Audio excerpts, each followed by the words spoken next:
नमस्कार दोस्तों।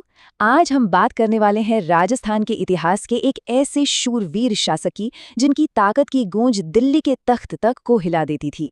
जी हाँ, हम बात कर रहे हैं मारवाड़ के राठौर वंश के सबसे शक्तिशाली राजा राव मालदेव की। एक ऐसा नाम जो अपने आप में शक्ति, स्वाभिमान और संघर्ष का प्रतीक है।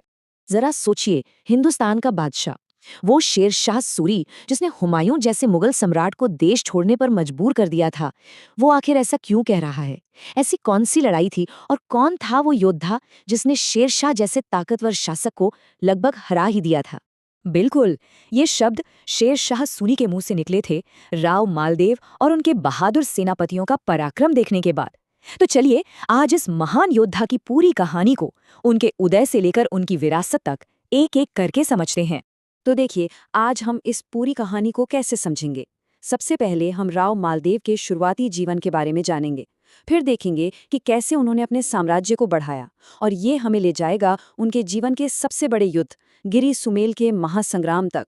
आखिर में हम उनकी विरासत को समझेंगे और कुछ जरूरी पॉइंट्स को फटाफट रिवाइज करेंगे। तो चलिए शुरू करते हैं। सबसे पहले ये जानते हैं कि राव मालदेव थे कौन और 16वीं सदी के उस उथल-पुथल भरे दौर में मारवाड़ की गद्दी तक वो पहुंचे कैसे। राव मालदेव राव गांगा के सबसे बड़े बेटे थे। 1532 में सोजत में उनका राज्याभिषेक हुआ। अब यहाँ एक दिलचस्प बात यह है कि उन्हें विरासत में सिर्फ 2 परगने मिले थे, जोधपुर और सोजत। मतलब उस वक्त मारवाड़ एक बहुत छोटी सी रियासत थी, लेकिन मालदेव की सोच बहुत बड़ी थी। वो खानवा के युद्ध में बाबर की तोपों के सामने राणा सांगा के साथ लड़ चुके थे, और वहीं से ये साफ हो गया था कि वो कोई साधारण जागीरदार नहीं, बल्कि बड़ी लड़ाइयों के लिए बने हैं। उनकी ताकत का अंदाजा इसी बात से लगाया जा सकता है कि फारसी इतिहासकारों ने, यहाँ तक कि मुगल दरबार के अबुल फजल जैसे विद्वानों ने भी उन्हें हशमत वाला राजा कहा है। हशमत का मतलब होता है शक्ति, वैभव, ऐश्वर्य। सोचिए, ये तारीफ उनके दुश्मन कर रहे थे। इसलिए पता चलता है कि 16वीं सदी के हिंदुस्तान में मालदेव एक ऐसी शक्ति थी जिन्हें कोई भी नजरअंदाज नहीं कर सकता था। तो अब सवाल ये उठता है कि सिर्फ 2 परगनों से मालदेव ने एक विशाल साम्राज्य खड़ा कैसे किया? उनके शासन का पहला दशक एक के बाद एक तूफानी सैन्य अभियानों और आक्रामक विस्तार की कहानी है। ये टेबल देखिए, ये सिर्फ जीतों की एक लिस्ट नहीं है, ये उनकी सोची समझी रणनीति को दिखाती है। उन्होंने सिर्फ किले नहीं जीते, बल्कि स्ट्रेटेजिक ठिकानों पर कब्जा किया। नागौर और मेड़ता जीतकर सेंट्रल राजस्थान पर कंट्रोल किया, तो वहीं सिवाना और जालौर जीतकर गुजरात जाने वाले अहम व्यापारिक रास्तों पर अपना कब्जा जमाया।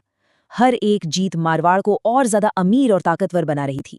इन जीतों में से सबसे अहम था 1542 का साहेबा का युद्ध। इस लड़ाई में मालदीव की सेना ने अपने ही वंश की एक दूसरी शाखा यानी बीकानेर के शासक राव जैतसी को हराया ही नहीं, बल्कि मार डाला। इस जीत ने मालदेव को उत्तरी राजस्थान का बेताज बादशाह तो बना दिया, लेकिन साथ ही एक ऐसा दुश्मन भी पैदा कर दिया जो आगे चलकर उनके लिए बहुत बड़ी मुसीबत बनने वाला था। देखिए, मालदेव की हर जीत उनके दुश्मनों की लिस्ट को और लंबा कर रही थी। बीकानेर से हारे हुए राजकुमार कल्याणमल और मेड़ता से निकाले गए वीरमदेव दोनों ही अपनी हार का बदला लेना चाहते थे, और इसके लिए उन्हें एक ताकतवर साथी की तलाश थी। वो साथी उन्हें मिला दिल्ली के तख्त पर बैठे अफगान बादशाह शेर शाह सूरी के रूप में, जो खुद राजपूतों की ताकत पर लगाम कसने का मौका ढूंढ रहा था। मालदेव जितने सख्त युद्ध के मैदान में थे, उतने ही अडिग अपने निजी जीवन में भी थे। इसका एक बहुत मशहूर किस्सा है रूठी रानी उमादे का। 1536 में जैसलमेर की राजकुमारी उमादे से उनकी शादी हुई, लेकिन शादी की रात ही किसी बात पर ऐसी अनबन हुई कि रानी ने जिंदगी भर उनसे अलग रहने का फैसला कर लिया और अजमेर में ही रहीं। ये घटना मालदेव के उस स्वाभिमानी व्यक्तित्व को दिखाती है जो किसी के आगे झुकना पसंद नहीं करता था। और अब हम पहुंचते हैं कहानी के सबसे अहम मोड़ पर, भारतीय इतिहास की सबसे मशहूर लड़ाइयों में से एक गिरी सुमेल का महायुद्ध।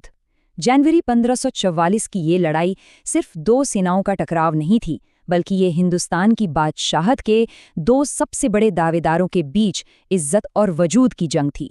पाली के जैतारण के पास गिरी और सुमेल की धरती पर 2 विशाल सेनाएं आमने सामने खड़ी थीं। एक तरफ थी शेर शाह सूरी की लगभग 80,000 की विशाल अफगान फौज, जिसके पास जबरदस्त तोपखाना था, और साथ में थे मालदेव के पुराने दुश्मन कल्याणमल और वीरमदेव। दूसरी तरफ थे राव मालदेव के लगभग 50,000 राजपूत योद्धा, जो अपने समय के 2 सबसे महान सेनापतियों जैता और कूपा के नेतृत्व में लड़ने को तैयार थे। जब शेर शाह ने राजपूतों की तैयारी देखी तो वो समझ गया कि आमने सामने की लड़ाई में जीतना नामुमकिन है। इसलिए उसने अपनी सबसे बड़ी ताकत का इस्तेमाल किया, कूटनीति और धोखा। उसने जैता और कूपा के नाम से नकली चिट्ठियां लिखवाई कि वो मालदेव को धोखा देंगे, और इन चिट्ठियों को बड़ी चालाकी से मालदेव के कैंप तक पहुंचा दिया गया। जब मालदेव ने वो खत पढ़े तो उन्हें अपने सबसे वफादार सेनापतियों पर ही शक हो गया और उन्होंने लड़ाई से पीछे हटने का फैसला कर लिया। लेकिन जैता और कूपा अपने ऊपर लगे इस झूठे कलंक के साथ जीने को तैयार नहीं थे। अपने राजा और अपनी मातृभूमि के सम्मान के लिए वो सिर्फ 12,000 सैनिकों के साथ शेरशाह की 80,000 की फौज पर भूखे शेरों की तरह टूट पड़े। उन्होंने इतनी भयानक लड़ाई लड़ी कि एक वक्त पर अफगान सेना के पैर उखड़ गए। कहते हैं कि शेरशाह को मैदान में घुटनों पर बैठकर अपनी जीत की दुआ मांगनी पड़ी थी। आखिर में जैता और कूपा वीर गति को प्राप्त हुए, लेकिन शेरशाह को एक ऐसी जीत मिली जो हार से भी ज्यादा महंगी साबित हुई।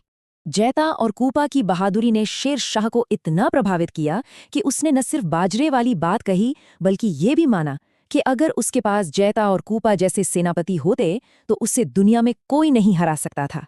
ये एक दुश्मन की तरफ से अपने दुश्मन के योद्धाओं को दिया गया सबसे बड़ा सम्मान था।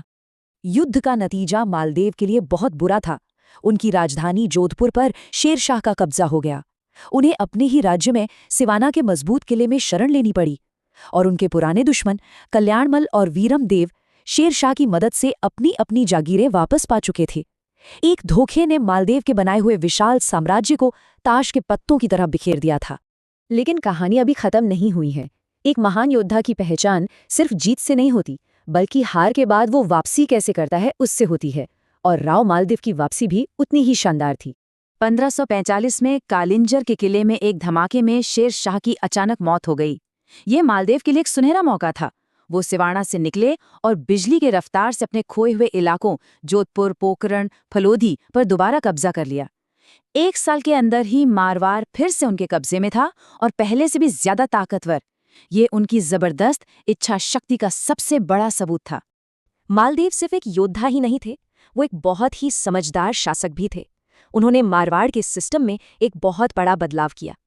पहले भाईबंद की व्यवस्था चलती थी, जिसमें जागीरदार खुद को राजा का पार्टनर समझते थे। मालदेव ने इसे खत्म करके पट्टा सिस्टम लागू किया। अब जागीरदार राजा के पार्टनर नहीं, बल्कि राजा के प्रति जवाबदेह सैनिक सेवक बन गए, जिन्हें उनकी सेवा के बदले जमीन का पट्टा मिलता था। इस एक बदलाव ने सारी ताकत राजा के हाथ में दे दी। मालदेव की विरासत आज भी मारवाड़ के मजबूत किलों में जिंदा है। वो जानते थे कि साम्राज्य सिर्फ जीता नहीं जाता, उसे सुरक्षित भी रखना पड़ता है। इसीलिए उन्होंने मेड़ता में मालकोट, सोजत और पोकरण में नए किले बनवाए, और अपनी राजधानी जोधपुर की दीवारों को इतना मजबूत बना दिया कि वो अभेद्य बन गई। ये किले सिर्फ पत्थर नहीं, बल्कि उनकी दूरदर्शिता का प्रमाण है। एक महान योद्धा होने के साथ साथ मालदेव कला और साहित्य के भी बड़े संरक्षक थे। उनके दरबार में आशानंद और ईसरदास जी जैसे महान विद्वान थे, जिनकी रचनाएं आज भी राजस्थानी साहित्य की शान हैं। आशानंद ने उमादे भटियाणीरी कविता लिखी, तो वहीं ईसरदास जी हाला झालारी कुंडलियां और हरिरस जैसे ग्रंथों के लिए जाने जाते हैं। तो अब जब हम उनकी पूरी कहानी समझ चुके हैं, चलिए जरा अपने ज्ञान को परखते हैं और देखते हैं कि हमें कितने जरूरी फैक्ट्स याद हैं। ये सवाल पहले भी एग्जाम में आ चुका है। फारसी इतिहासकारों ने हशमत वाला राजा किसे कहा था? जरा सोचिए। बिल्कुल सही। इसका जवाब है राव मालदेव। जैसा कि हमने बात की थी, ये उपाधि उनकी ताकत और प्रभाव को दिखाती है, जिसे उनके दुश्मन भी मानते थे। ये एक और बहुत जरूरी सवाल है जिसमें लोग अक्सर कंफ्यूज हो जाते हैं। गिरी सुमेल के मैदान में शेर शाह का सामना असल में किसने किया था? सही जवाब है मालदेव के सेनापति जेता और कूपा। ये बात हमेशा याद रखिएगा। मालदेव धोखे की वजह से मैदान से लौट गए थे। ये लड़ाई उनके बहादुर सेनापतियों ने अपने सम्मान की रक्षा के लिए लड़ी थी। ये एक बहुत ही इंपॉर्टेंट पॉइंट है। चलिए अब आखिर में पूरे चैप्टर का एक क्विक रिवीजन कर लेते हैं, ताकि सारे इंपॉर्टेंट पॉइंट्स एक जगह पर याद हो जाएं। ये टाइमलाइन उनके 30 साल के शानदार शासन को दिखाती है। 1532 में राज्याभिषेक से लेकर 1544 के गिरी सुमेल युद्ध तक, और 1545 में जोधपुर पर दोबारा अधिकार तक। हर घटना बहुत जरूरी है। यहाँ तक कि 1557 में उन्होंने हरमाड़ा के युद्ध में मेवाड़ के राणा उदय सिंह को भी हराया था। और ये रहे वो की पॉइंट्स जो आपको हमेशा याद रखने हैं। उपाधि हशमत वाला राजा, सेनापति जैता और कूपा, सबसे मशहूर युद्ध गिर सुमेल, और प्रशासनिक सुधार पट्टा प्रणाली। ये फैक्ट्स राव मालदेव की पूरी कहानी का निचोड़ है। और जाते जाते आपके लिए एक सवाल छोड़ जाता हूँ, जिस पर इतिहासकार आज भी बहस करते हैं। क्या गिरी सुमेल से मालदेव का पीछे हटना एक बड़ी स्ट्रेटेजिक मिस्टेक थी, या फिर अपनी मुख्य सेना को बचाकर सही समय पर पलटवार करने की एक सोची समझी चाल थी? इस पर विचार जरूर कीजिएगा। तो बस आज के लिए इतना ही। राव मालदेव की ये कहानी हमें सिखाती है कि सच्ची वीरता कभी हार नहीं मानती, और हार के बाद की गई वापसी ही एक नायक की असली पहचान होती है। और भी ज्यादा जानकारी और ऐसे ही डीप एनालिसिस के लिए हमारे चैनल को सब्सक्राइब करना मत भूलिएगा, और अपडेट्स के लिए हमारे टेलीग्राम कम्युनिटी से भी जरूर जुड़ें। धन्यवाद।